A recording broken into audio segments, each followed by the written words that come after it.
Welcome to Crime Besties, back to another episode, and we are here for another true crime story today. That we are. Today we're going to be talking about Jaidyn Leskie.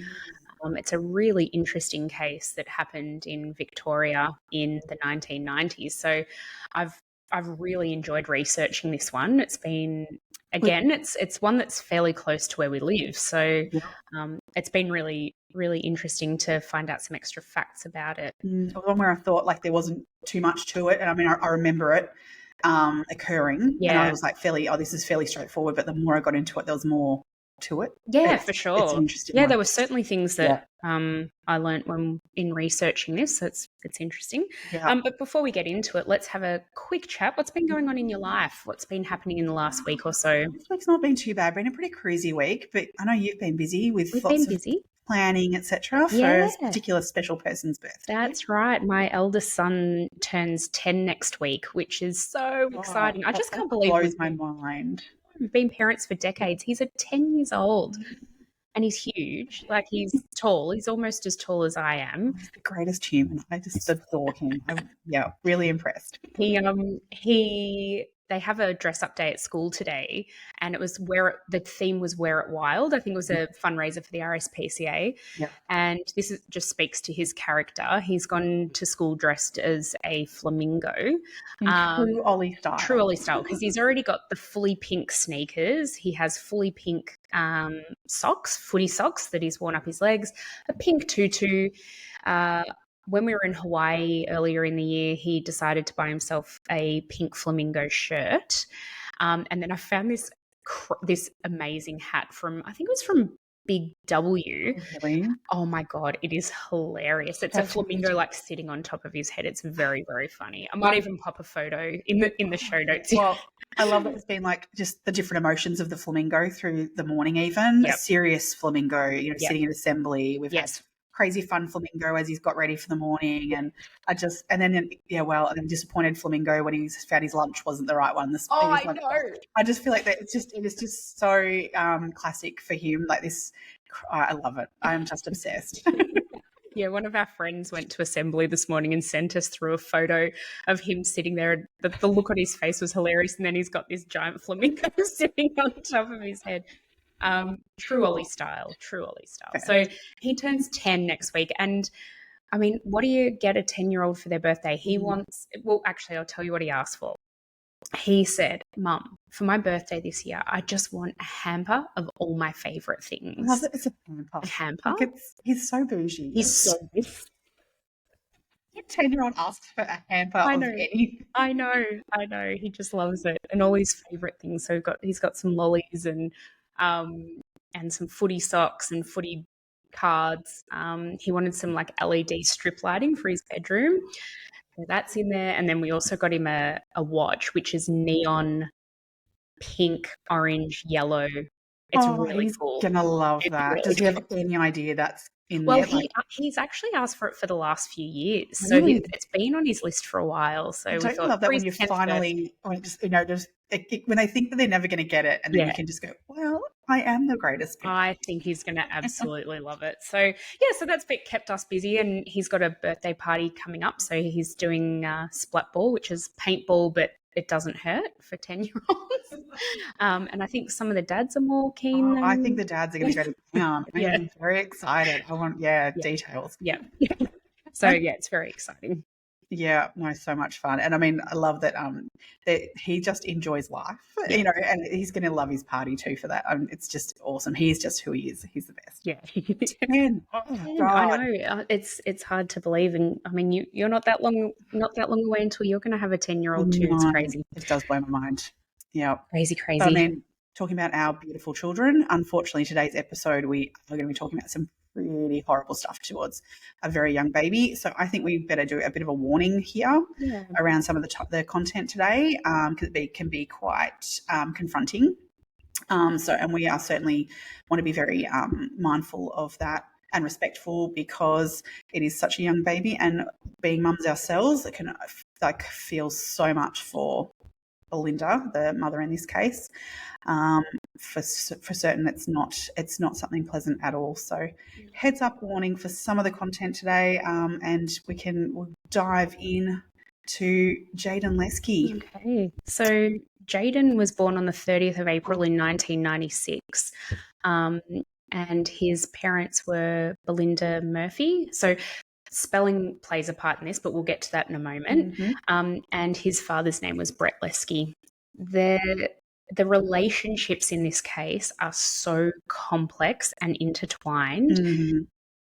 Bear with us while we try and get through it. I loved one way someone put it in one of the podcasts I was listening to, was that it's not a family tree, it's a family forest. Oh, yeah. It's complicated. But it's so complicated. Yeah. So just quickly with the spelling of the names, I don't think there is one person in this case whose name is spelt in the typical way you would think it is spelt. So Bilynda is Bilynda. Jayden is Jaidyn. Bilynda's sister, I don't know if you know this, but Bilynda's sister, she was born Katie, Katie, and she changed her name by deed poll to Kadee, Kadee. Yeah. And so she was so before her time. Like, it's one way of putting it, in that, like, that seems to be a name. Like, Kadee is like, that name is used in Mean Girls. Yeah. I mean, and that didn't come out until well into the 2000s. Yeah, and we're talking 1997 here. Yeah. Well, before that, Yeah. when she changed her name. Even. That name was not a common name by any means. Like, I wonder, I'd love to know what made her do that. What made her. Yeah. But then Bilynda's parents spelling her name in that way as well. One daughter named Kadee, which is very, very typical name in Australia, and that sort of thing. That then Bilynda to come along and not spell it Belinda. Ever seen it before. Yeah. I wonder if that was a bit of like jealousy in terms of a bit of uniqueness that Bilynda had, that then Kadee was like, well, I want to be unique too. Yeah, I reckon that sibling rivalry there certainly is a theme. Yeah, do you want to get into why? Well, before we do you want to like paint a picture a little bit, I think, of the actual town Moe, which I think is another character in this story. So all this took place in a town named Moe, which is in Gippsland in the Latrobe Valley in Victoria. And Moe is an interesting place. It's a small town, but big enough that it has, shopping, all those sorts of things. There is definitely it was at one stage a very thriving small place, in that it was where the power stations were situated when power was a government-run service. But in the mid-90s, which is when this takes place, it was privatised. And so the plants were shut down in Moe, and therefore employment in the town of Moe was non-existent. So a lot of people moved out.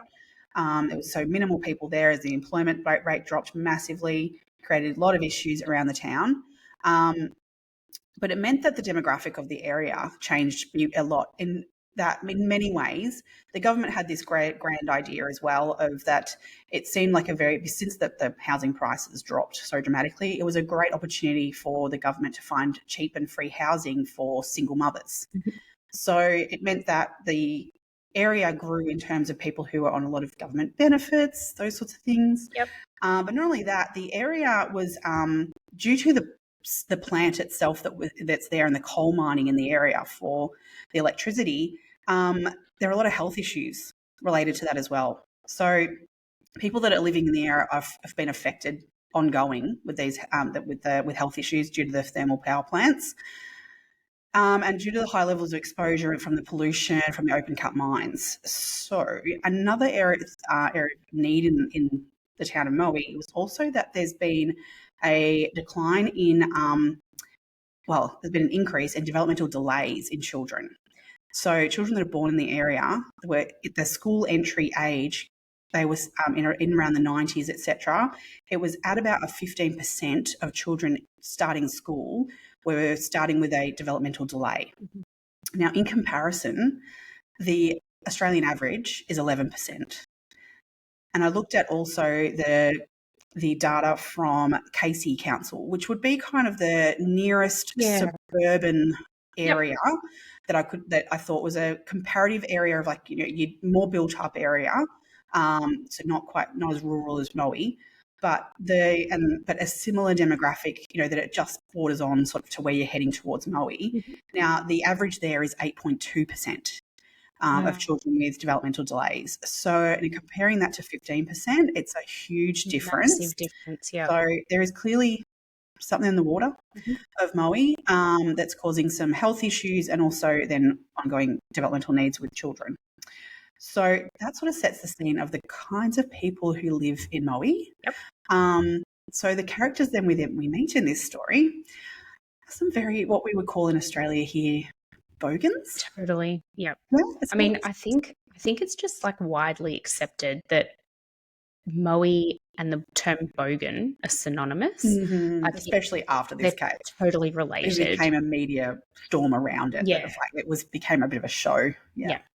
Yeah. I was listening to Andrew Rule's podcast in researching this, and he said a really interesting quote that I've written down, and it's about the township.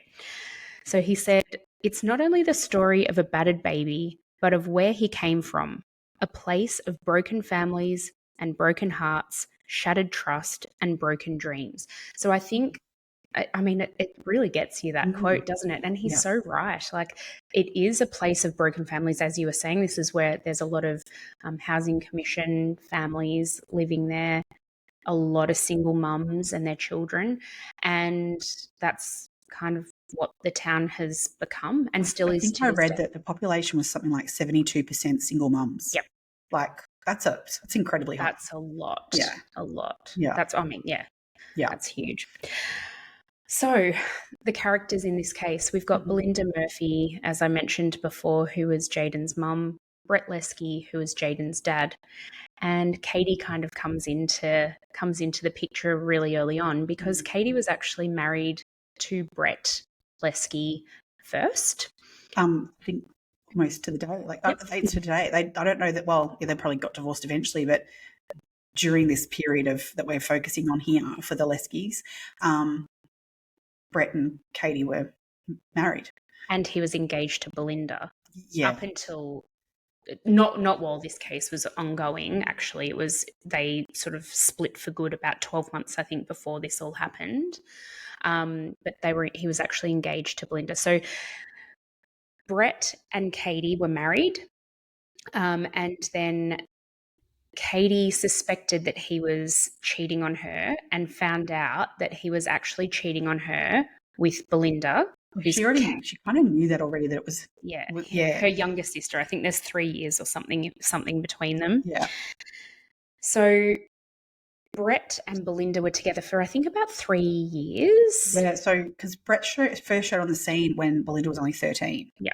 Apparently even their mum sort of spied this whole, that Brett had a bit of an eye for the younger sister. Yeah. So, and then she was only 13 at the time, which, it's a bit, she's too young to be having some guy look her up and down. So, and obviously Kadee and Brett got together when she was pregnant, and Brett believed it was with his child, but it was not. It wasn't. No. I don't think there's any relationship that doesn't include infidelity in this. No, they all overlap. And they all overlap. Yeah. So Brett and Bilynda had a baby together, first of all, a daughter. And she was born about 2 years, I think, before Jayden was born. Yeah. Yeah. Roughly. Yeah, because there's, yeah. Or is it? No, it was about 18 months. No, they're pretty close. I think. Yeah, they're pretty close in age. And then Brett actually owned a business with a man named Greg. Now, okay, just quickly on names. There are 2 ways I've heard Greg's surname said, and we're not quite sure which one's correct. So I'll say it both ways, and then from then on we will just call him Greg. So, not get our tongues all twisted. That's it. So I've heard him be called Greg Domasevich or Greg Domasevich. My inkling would be to say Domasevich, but I actually don't know whether that's right or not. Anyway, so Greg. Greg and Brett were best friends. They owned a business together, and that is how Greg was introduced into this story, and he and Bilynda were having an affair. Well, Kadee actually orchestrated that too, because she was not real happy about her younger sister, obviously now being with Brett. So things were going better than the relationship between Brett and Kadee because they'd been together much longer. Yeah. And 2 kids together. And they had 2 kids together. I think even at that stage, Kadee had a third child to a third bloke. Yeah. So, so things were going well for Bilynda and Brett in a lot of ways. So, so she thought she'd make sure that didn't last. Yeah, and orchestrate, Yeah. And I, from all accounts, from what I can gather, Greg was aware of what Kadee was doing. Like he was part of it. He was like, yeah, sure, I'll do that. I'll split them up with you. No worries. It wasn't like she was just putting them in front of each other and hoping for the best. It was a full-blown plan. Actively pursuing it. Yeah. So that's an interesting one. Yeah. When Brett found out, because I think they were sort of seeing each other in secret at the start. They didn't want anyone to know, but Brett eventually found out and he left. He picked up and left and went to Perth. Couldn't have gotten further away if he tried. And so at the time of this incident, there is absolutely no doubt Brett wasn't involved at all because he was living in Perth and that's all been proven, and he has alibis. Part of the reason he left for Perth too was due to something the cops were looking into as well. So, go on. Oh yeah, no. Where did I hear that? I did hear that in one podcast I was listening to. That there was a payment that went into Bilynda's bank account, like a child support payment of some sort, government payment that went missing, and clearly it was taken by someone who had her bank PIN number. Okay. And so when Bilynda raised that with him that the cops were looking into this because she had reported it, he split. Okay, I didn't realise that. I knew he left quite abruptly, but I actually didn't realise that was why. Yeah, yep. So we'll get into exactly what happened with Jayden, I think now. It kind of leads into that. So Jayden was 18 months old when this happened. No, 14 months old. Sorry, 14 months old at the time of this. I remember this case in 1997. I must have been 16. So, it was a fairly old enough to remember all this happening in real time. But when I heard how old he was in the first documentary I looked at, it was like, oh God, was he really that young? Like, to me, I had this 2 to 3 year old in my brain. Me too. And even when I look at photos of him now, when I was researching this, he does look older than 14 months old. Like, maybe it was the way he was dressed. I'm not sure. But now putting it together, I feel like it's the way he was talked about. Okay. Because this is, I think, very valid. So Greg, who became Bilynda's boyfriend, but he was also the babysitter, so he wanted to spend time with Jaden and was only asking Jaden. Yes, he only didn't Jaden, not the girls. And Brianna, which is the older sister. He didn't want to spend time with her. No. His fascination or his interest in Jaden was creepy. And it was... He's kind of like this little man needs male attention to be brought up he needs to be around cars. He had to be a man, be around. And so the way he's talked about of spending time with Greg was around, they played PlayStation together and they worked on cars together and they went fishing together. But he was 14 months old. That's got to be a kid older than 14 months. Totally. That's a baby, a 14-month-old, whereas a kid sitting on a couch somehow interacting with PlayStations or something or, going fishing... Oh, that's not a child that young. And that, but that's, I guess, coming from the perspective of a different style of parenting. Absolutely. And this will come into play later on. But Greg, while he was the babysitter and actively sought to babysit Jaden on numerous occasions, this wasn't the first time he'd babysat him. He'd done it before. I think for Bilynda, she probably almost relished in the fact that somebody was willing to help her out. She was a single mum at that time. It allowed her to do what she wanted to do, which was, go out and get drunk. Yeah. Because she didn't go out and have a few drinks. For her, it was full binge drinking when she'd go. I'm not saying she did that every day, but when she did go, it was I'm writing myself off. That's, I'm not mum. I'm partying and I'm out to do that. So on the 14th of June in 1997, Bilynda and Kadee were going to a party, and the party was in Traralgon, which is about 30 kilometres east of Moe, and it was a house party, I believe, and Katie's then boyfriend was also attending the party. So Kadee had actually organised another babysitter to come over and look after her two children, and then also look after Jayden and Brianna. I want to say the cousins, but they're also Siblings, like half siblings. Like oh my God. Yeah, because they're aunties and it's all a bit uncles and dads, and it's all very intertwined. So Bilynda is not only Jayden's mother, but also his auntie. Yep. Because she's Brett's sister-in-law. Yep. She's married. He's married to his sister. Yeah. Anyway, let's just not go there. Cousins. So this babysitter was meant to be looking after the 4 children, while the mums and the mum's partner went out to this party. And Greg decided that he actually wanted to have Jayden and look after him, and kind of almost begged Bilynda to have him. Like, she'd already organised a babysitter. She was like, no, it's taken care of. But he decided he wanted to have Jayden, and she sort of relented eventually.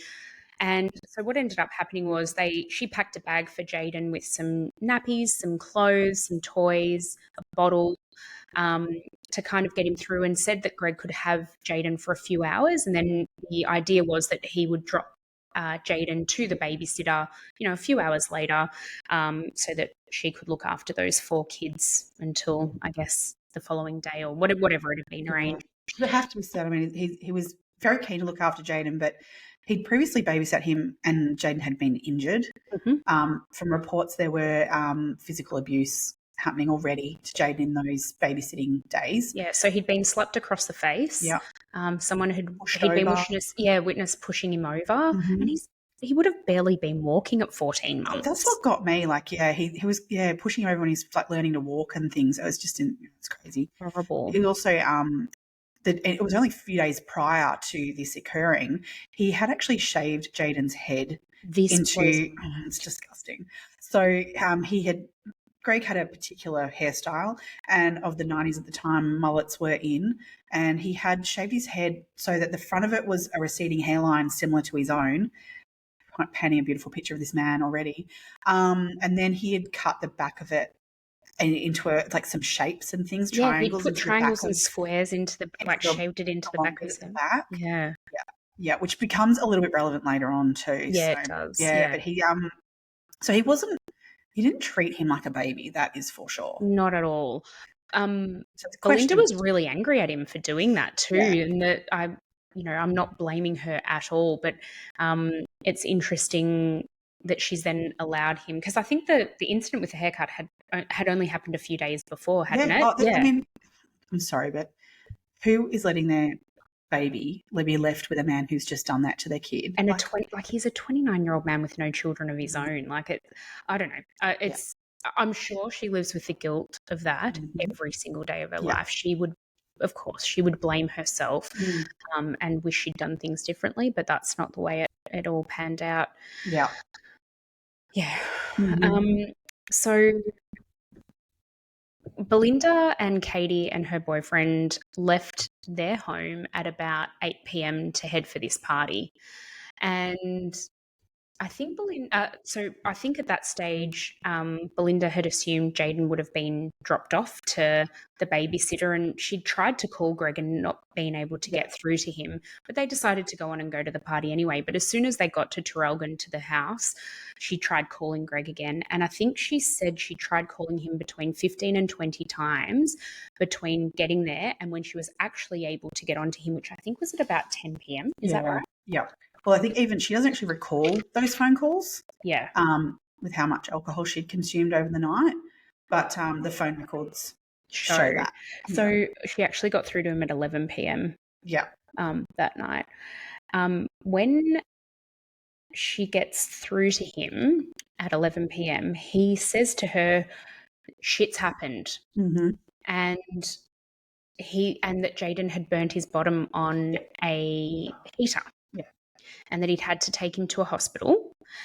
And he took him to one hospital and they applied a cream, but he wasn't happy with that. So he decided to take him to another hospital for a second opinion. Mm. And Bilynda was a bit beside herself and was panicked and said to her sister, I need to get home. I need to go and see what's going on and sort out what's happening with Jayden. And her sister said, oh, no, Greg's a jokester. Let's ring him back and see what's going on. Which he was. Like, he's well known for pranks and ridiculous pranks at that. Yeah. Yeah, so, I mean, that I think could be believed by her at that moment. Like, he was known for having a bucket of fish guts kept for pranks. Yeah. Where he would get a syringe and draw up the fish guts and then go and put it in his enemy's air vents so that the whole house would then stink of fish guts. You know, like he was known for that stuff. To make a joke about a child is so off. It's not even funny, but it sort of speaks to the type of man he was, that people believed that might have been the case.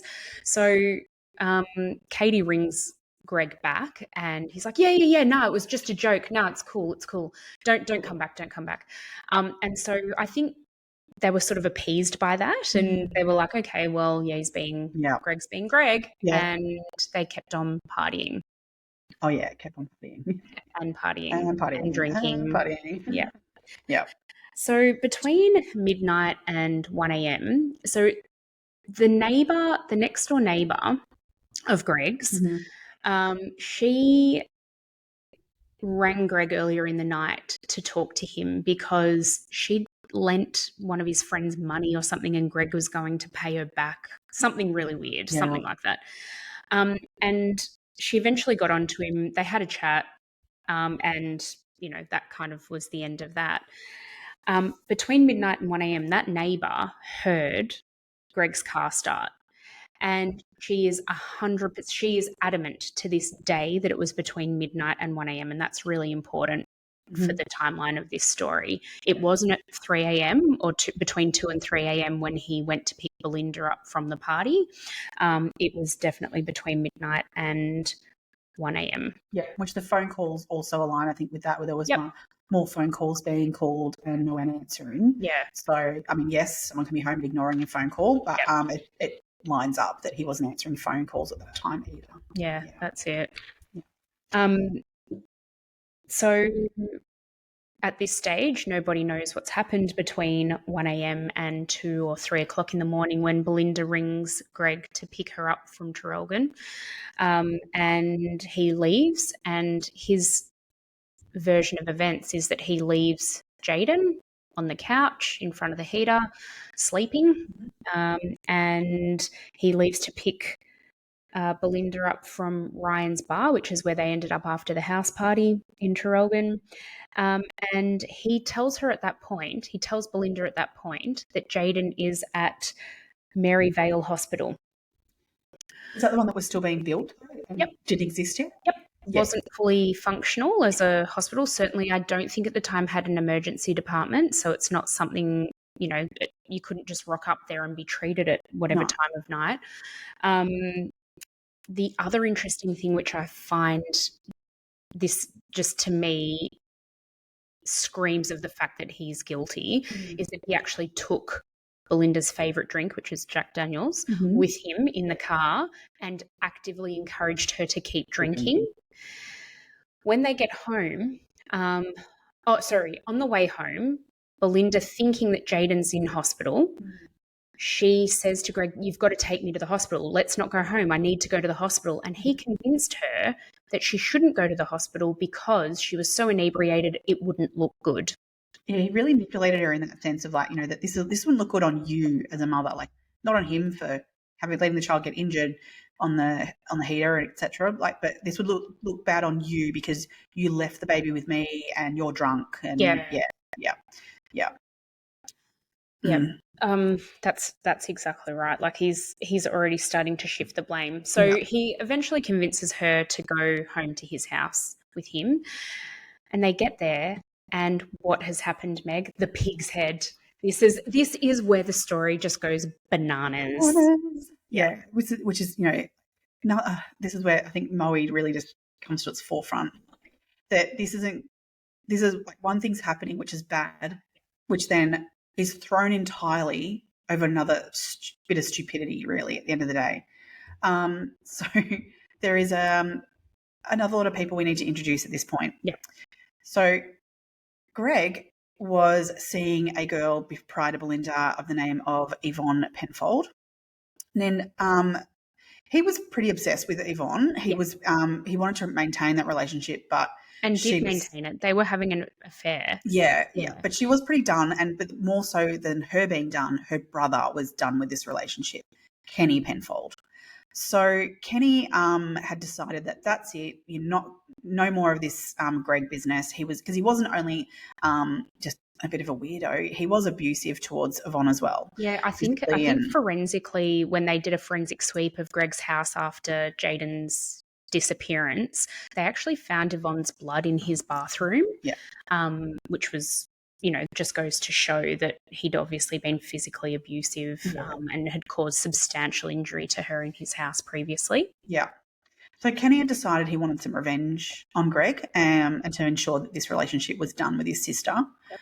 So he got together a couple of them and they went to stake out Greg's house, and they took with them some things to throw at the house, which we'll bring up later. But so they sat on the railway line opposite Greg's house to stake out, make sure was there anyone home before they could head over the road and implement their plan.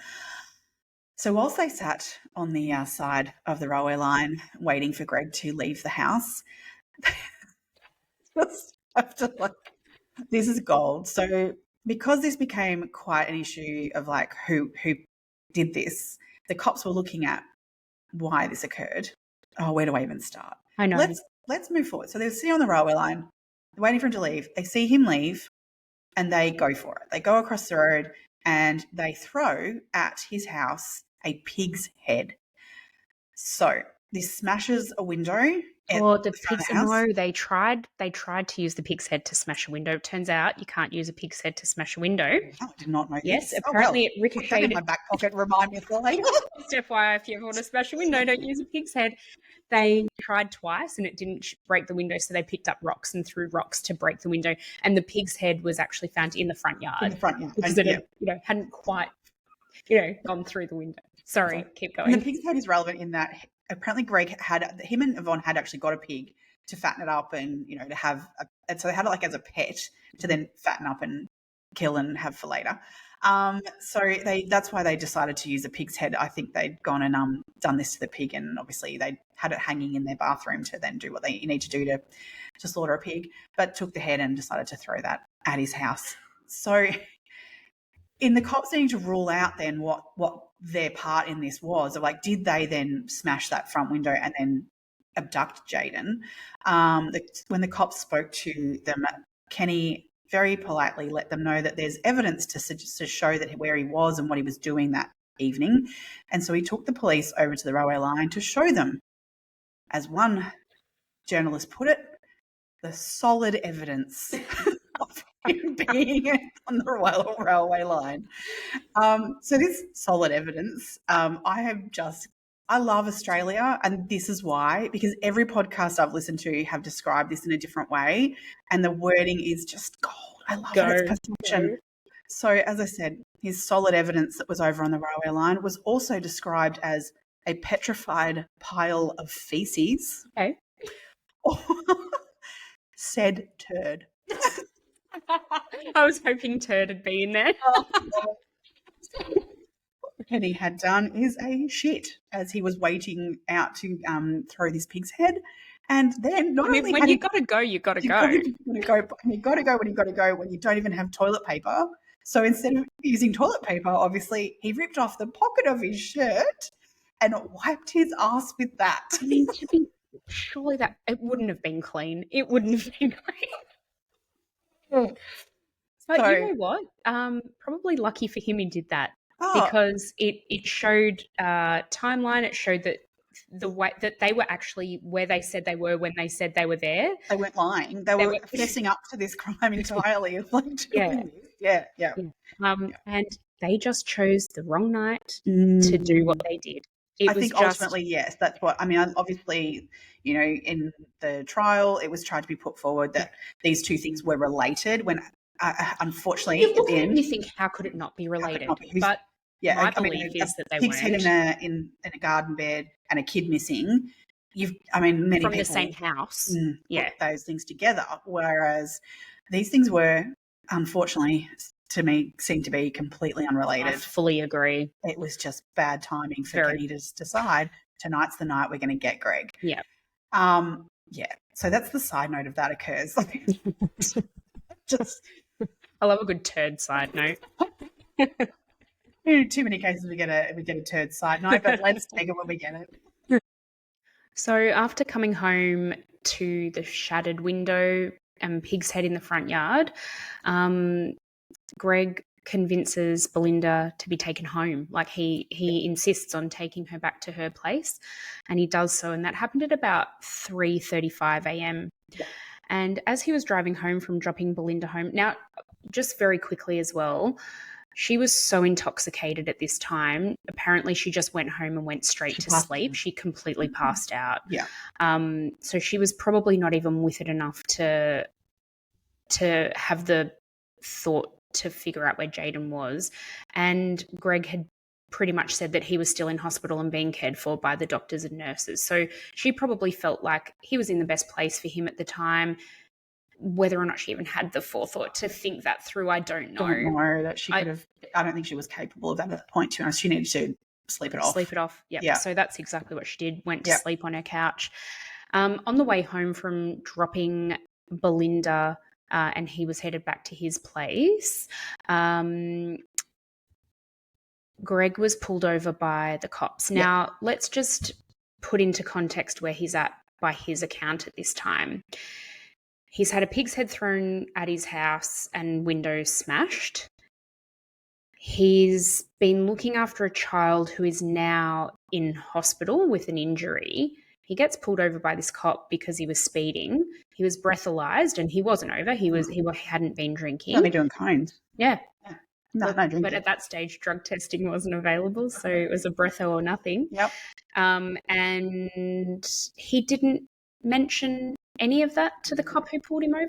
Nope. Curious, isn't it? Yeah. So he was already convinced. Well, he's already told Bilynda that he knew who had thrown the pig's head. Yep.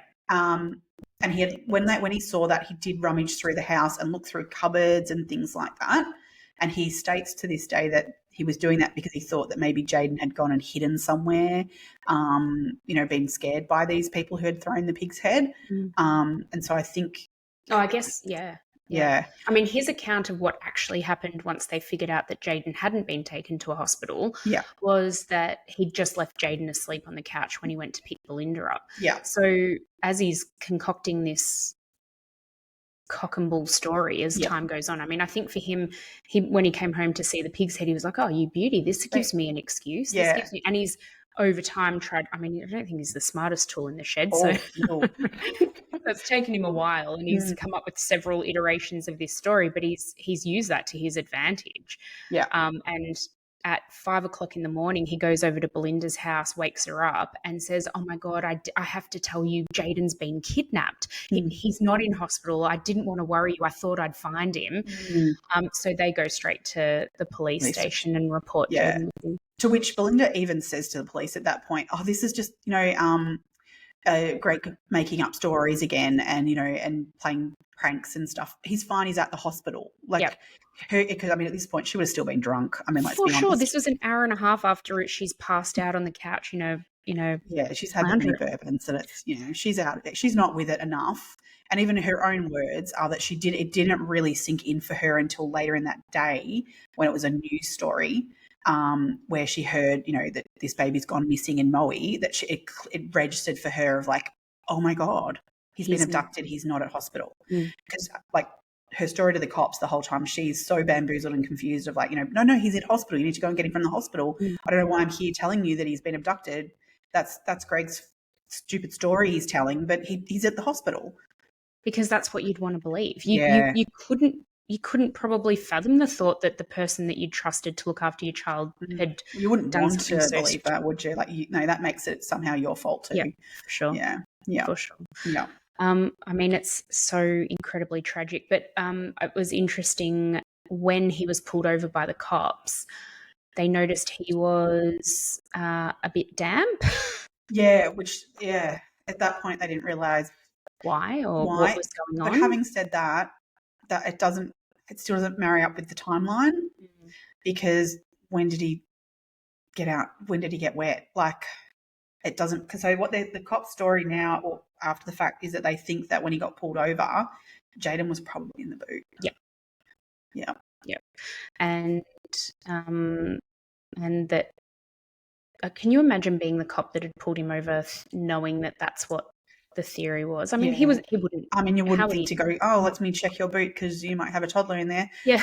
Because, it wasn't forethought. I mean, he was known to the cops, but it wouldn't have been known to the cops that he would potentially have Jayden with him at that stage. He was known to the cops, but not for murder of a young child. No. You know, more for stupid pranks. Yeah. Yeah, that's it. And messing around and generally being unemployed and a nuisance to the community. Yeah. So I guess what then came to pass was that, Bilynda's obviously realised that, oh my God, he is actually missing and he's not in the hospital, and it all sort of came as a bit of a sudden shock. Yeah. And it was a very, very, very long time between that date and the date that Jayden's body was found. Greg was arrested immediately. Pretty much. I think it was like nearly, it was July. Yeah, he was charged on the 16th of July, 1997. So he went missing on the 15th of June. So 1 month later, they did charge him with the murder. They felt they had enough evidence based on the small things they had already found, which included some blood-soaked tissues, which were rolled up as if shoved up a nose or in an ear or something, and they contained Jayden's blood. They were found in the rubbish bin out the front of his house. The fact that he was the person in sole charge of Jayden at the time. He was the last person to see Jayden alive. All those sorts of things. They felt that was enough at that point to arrest him. And so he was, charged on the 16th of July.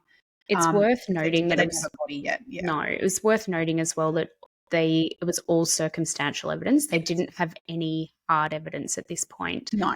And I mean, they had to act, I suppose. This case got so much media coverage.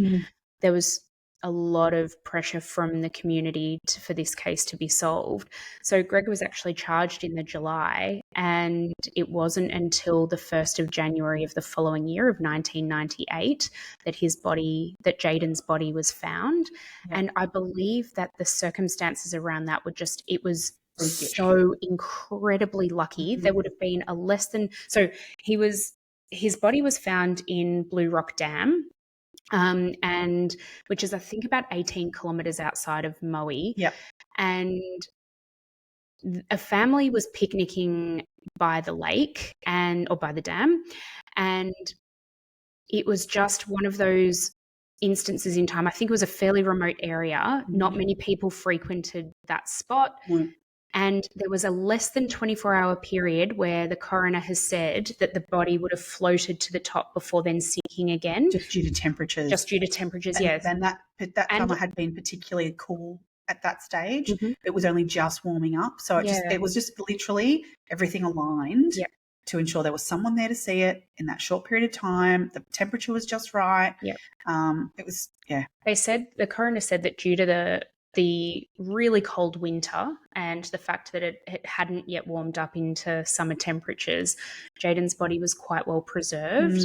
Another thing that sort of allowed the body to float up was the fact that his body had been wrapped in a sleeping bag and weighed down with a crowbar.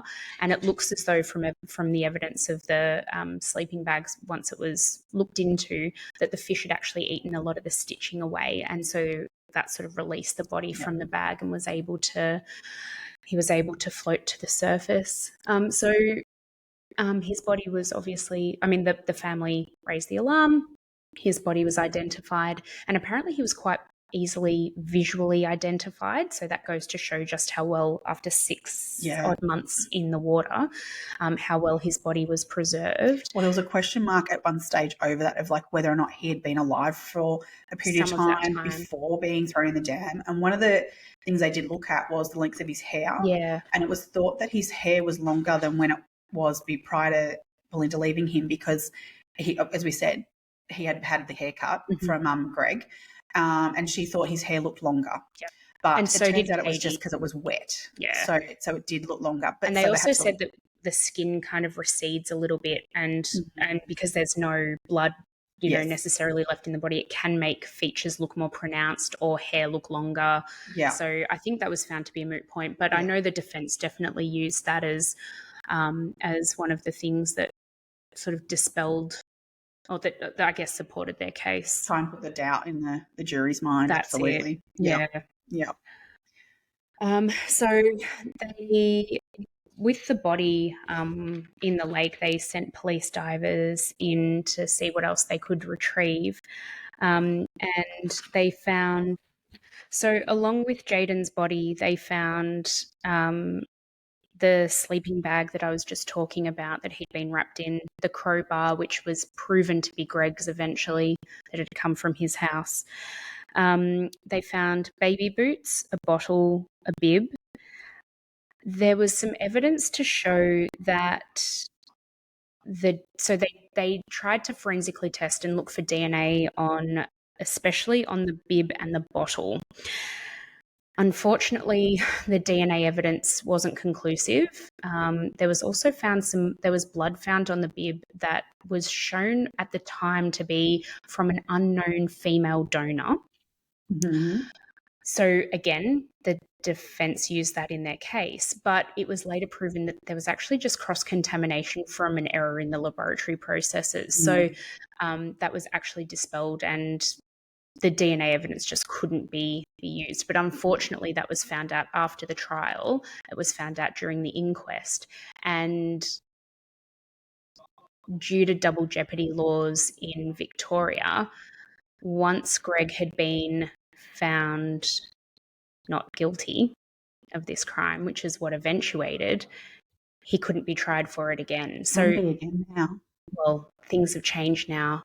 Yeah.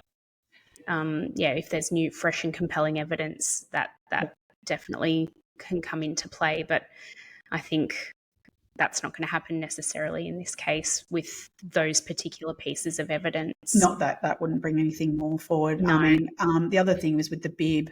Bilynda said that was not an item that she gave to Greg that morning. So that threw a little bit as well of like that there were items in that were found with Jayden that were not at Greg's house. They had to have been things he potentially, like the sleeping bag as well and the bib.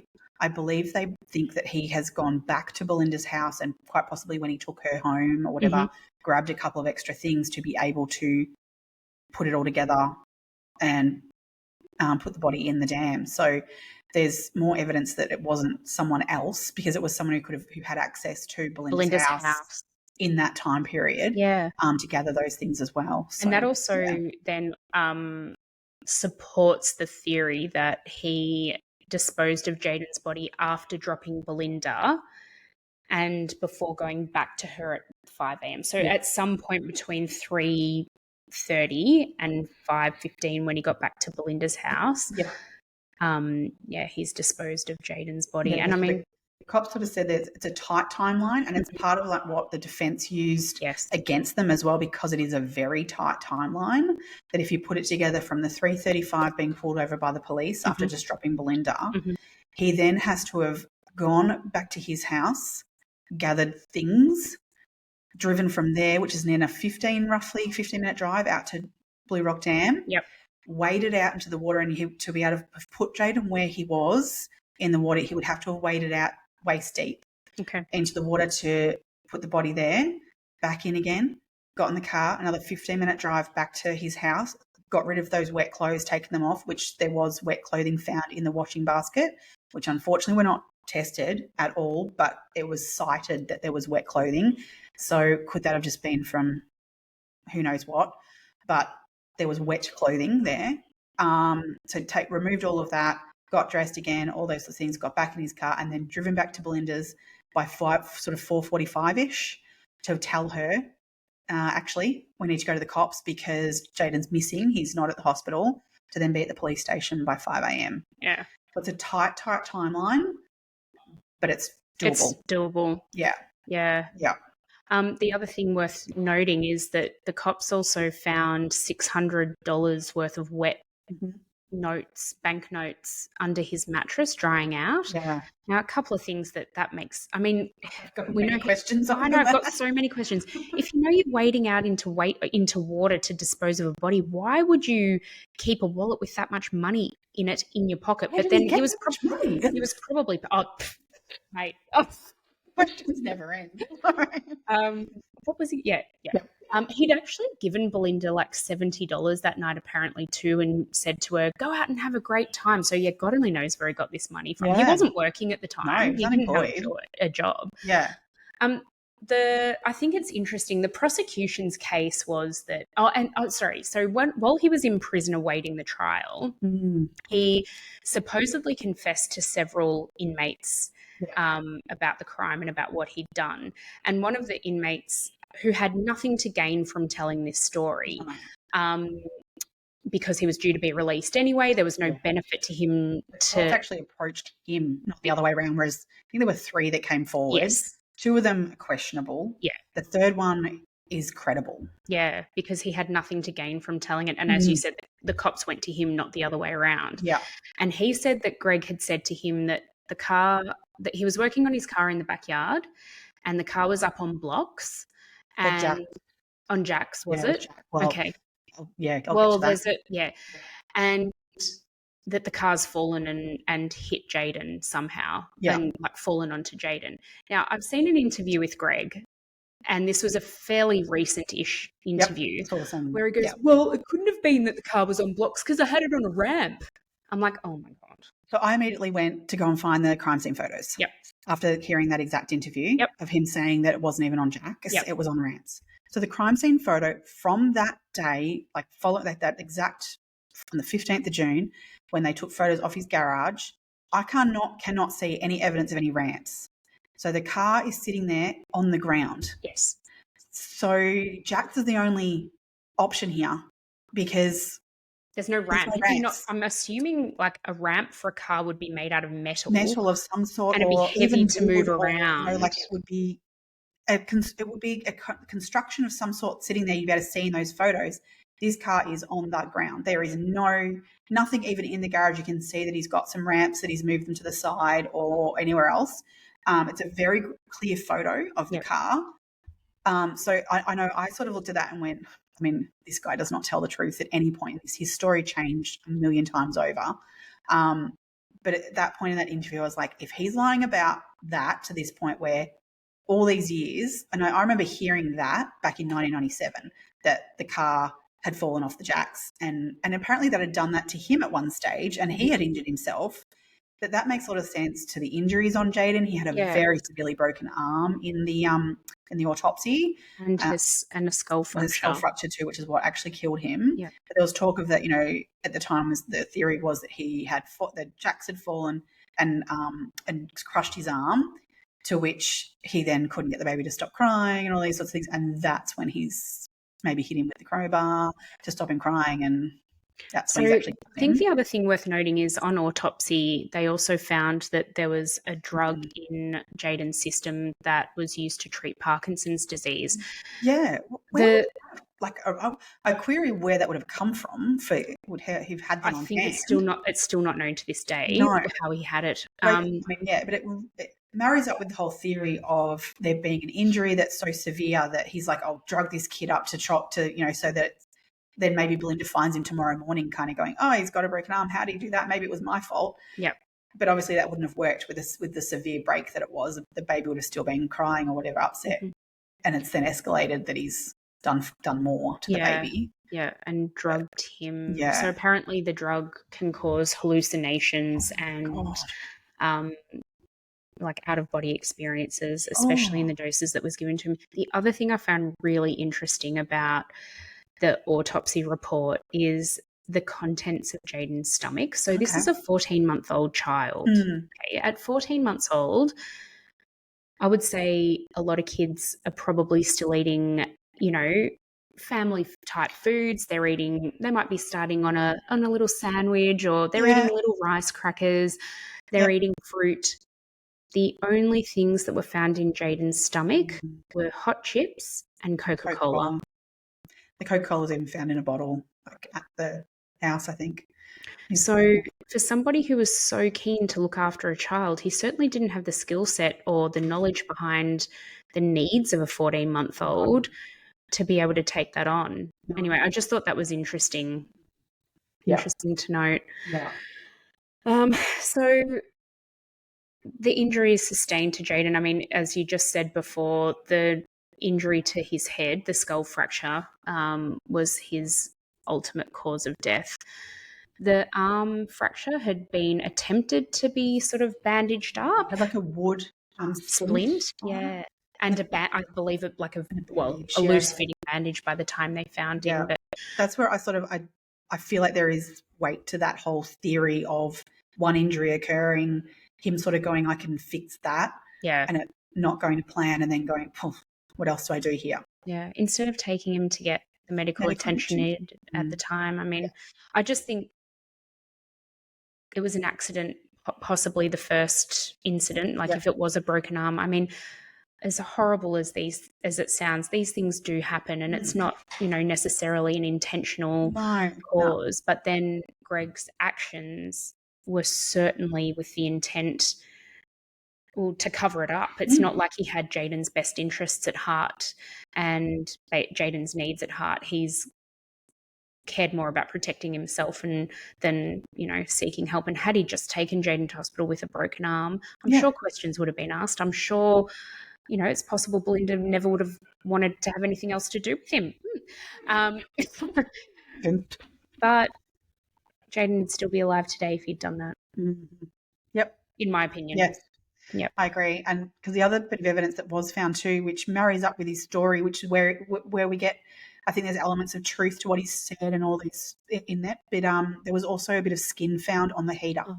So it did definitely indicate that there was maybe a burn that occurred as well in the day. So this kid's had a pretty rough day. He's had a horrible day. Oh, God. Yeah. So, I mean, not pleasant. Not at all. No. Not at all. Poor little boy. Oh, God, yeah. So we get to then, obviously, the trial, which I think it goes a little bit with what we spoke about last week and the week before with OJ, with that there's so many misleading bits of information that have been incorporated in this trial that the defence did an incredibly good job at presenting doubt. So I think there was plenty of evidence to, suggest that who else could it be other than Greg? Well, yeah, it could have been the pig gang, as they were known. They were known. They were known. So, I mean, unfortunately, the defence used all of that to their advantage, and where they put the prosecution put all of them on the stand, one after the other, thinking that would eliminate the doubt and say, put these people on the stand who are going to speak their truth of like, no, we were there, 100%. This is what we did. We're up for admitting that, but that's all the part we played.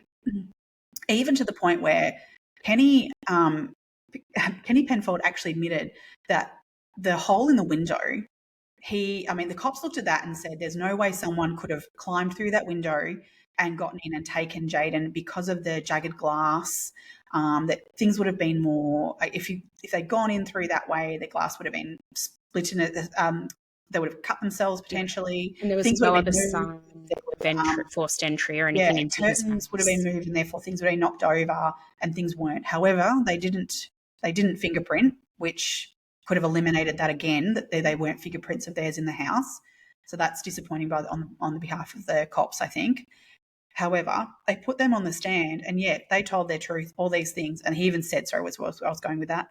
Kenny Penfold admitted that, and he's a pretty well-versed criminal. He was like, I could have got through that window. Yeah, totally. I didn't, but yeah, I could have got through that window for sure.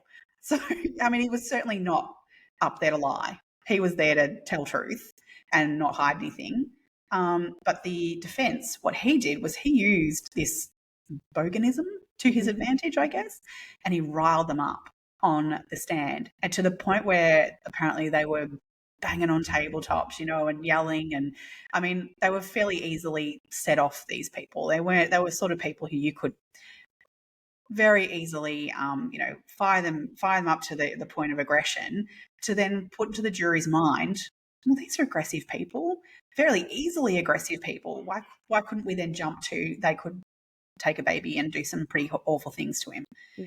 So, yeah, the jury, I think, unfortunately, went the way they could only go because there was doubt put in front of them. And I think the bar's very, very high in a criminal case, that the bar to reach to convict somebody of a crime, especially a crime as serious as this, is really high, and it's high for a reason. It's there so that I think there's a sort of a bit of a saying in the legal arena that it's better to have 10 criminals go free than convict one innocent person. And so that's why the bar is set so high, so that there aren't innocent people in jail. Yeah.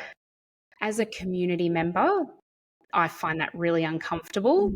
But then if you're that one innocent person sitting in jail, then you'd want that burden of proof to be so high that you're not going to end up there. So look, our legal system is far from perfect.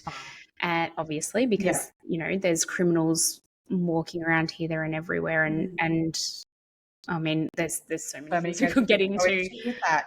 Who are on parole, etc., doing heinous things. Absolutely, but it is what it is in this case, and I think Greg's lawyer kind of summed it up at the end of the trial, though, as he was exiting the court.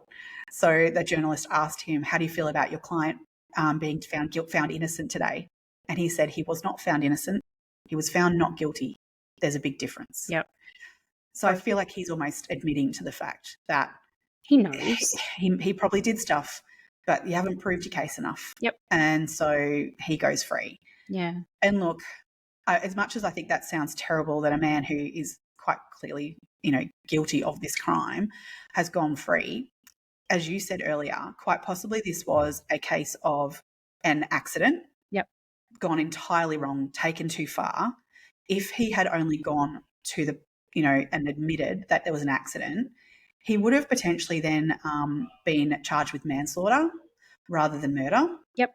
And the time he would have got in jail is quite possibly quite close to what he was on remand for. Well, that's what they've said. He was on remand for 17 months. Yep. So it's quite possible he spent his time in jail that he, if so he's so-called, I mean, I don't want to use the word innocent either, but for a not guilty man, he spent 17 months in jail. Did he do his time that he was deserved of? No. That remains I mean, this is the thing. This is the other thing, sentencing laws. Like, so had he been found guilty, and I think given how good his lawyer was, had he been found guilty, it wouldn't have been for murder. It would have been for manslaughter. Yeah. What would his sentence have been anyway? It's I mean, it's interesting to note too that, so I think 2002 they attempted an inquest, but it was rejected.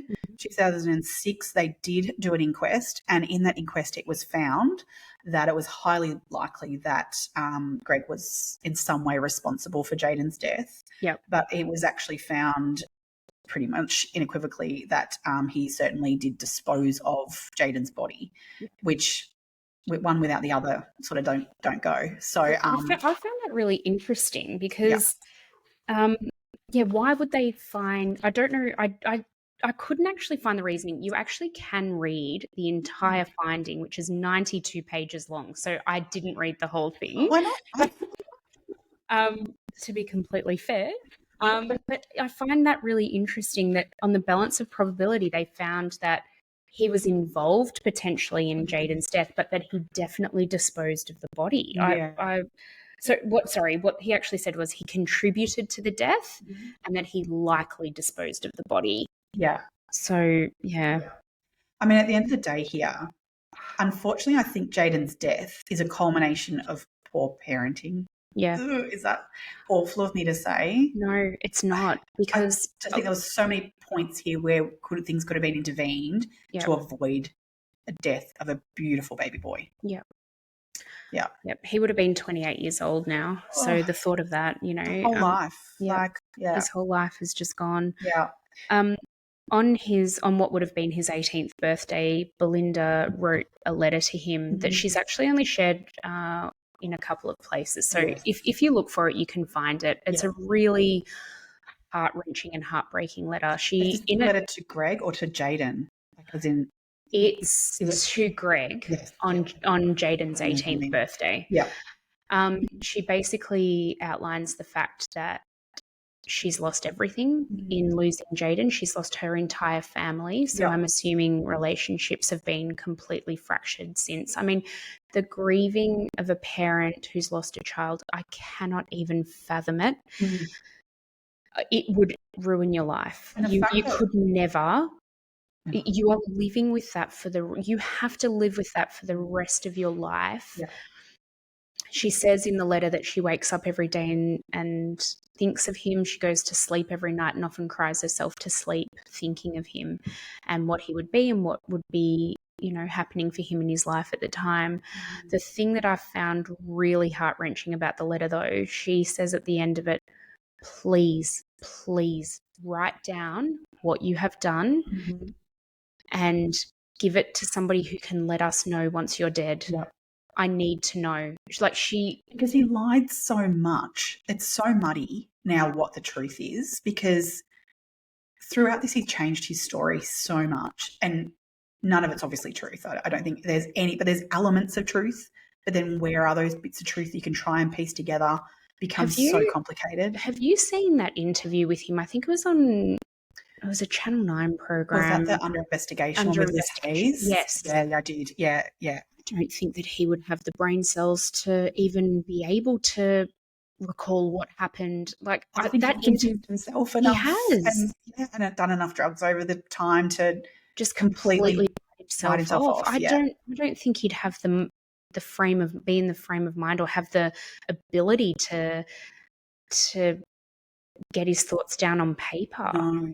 But having said that, he was, it's not an intelligence thing whatsoever, but he was incredibly manipulative. So something that really stuck out to me was Bilynda wrote, and it's an unpublished book that she wrote, and she allowed, she gave it to the Herald Sun at one stage. So snippets of it have been used in articles in the Herald Sun and also in the book written by Michael Gleason. Okay. And in it, she talks about, and so this was sort of around about the same time as the letter she wrote to Greg. So around about when Jayden would have been 18. So enough time passed for clarity in some parts of this, where she spoke about the fact that prior to this event, Greg would not acknowledge their relationship publicly.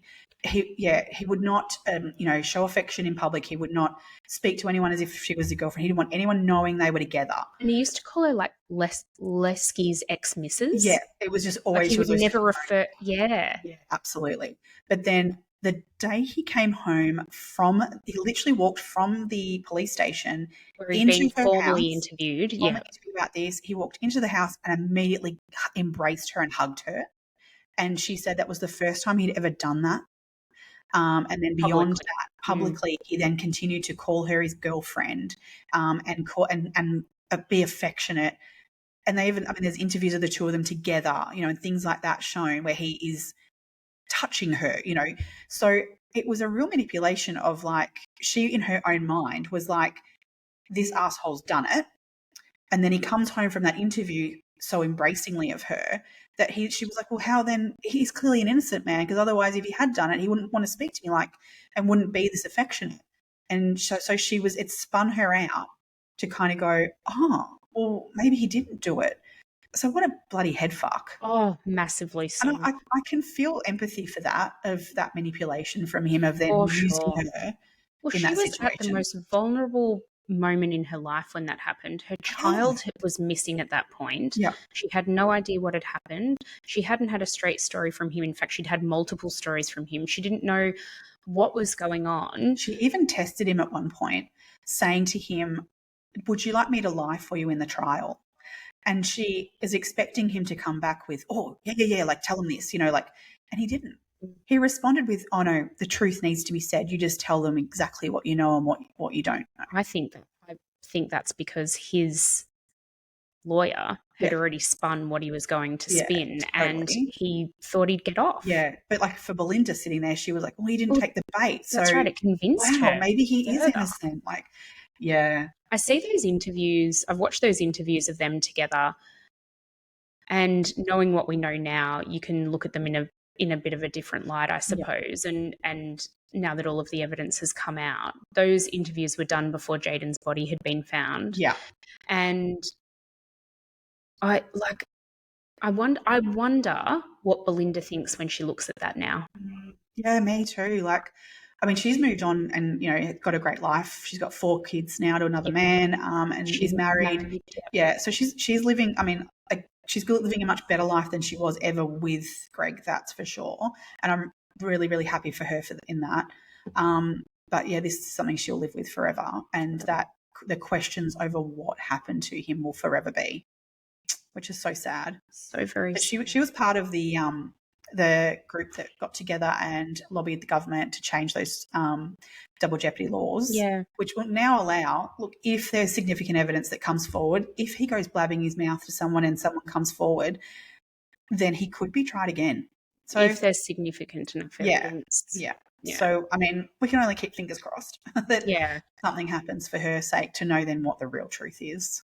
I feel I agree with you. That would be amazing. I just honestly don't think that's going to happen. No, but I think, in her own, I think kudos to her to get some positive out of this, that in the future, whether it's this case or another case, that means that someone gets some closure. I think that's got to give you a little bit of heart, and that, look, she made some wrongs here that could have avoided this possibly happening. So I guess that's a positive out of it. Yeah. For sure. Well, on that note, I think that sort of comes to the end of the case. It's incredibly sad and absolutely heart-wrenching. That poor kid. Poor boy. And he's so cute. Very cute. Photos of him. He was rosy red cheeks. Oh, cute. Yep. Yeah. Little lovey. All right, so I guess that's it for another week. We'll be back next week with a new case, and we'd love it if you could like and subscribe, as all the kids say, to our socials. So we've got Instagram, Facebook, and at 2 Crime Besties. And we're also uploading these to YouTube. So if you'd like to give us... Please don't judge. If you'd like to give us a follow over there, we're also at 2 Crime Besties on YouTube. So thank you, everybody, for listening, and we really look forward to catching up with you again next week. See you next week, 2 Crime Besties. Stay curious.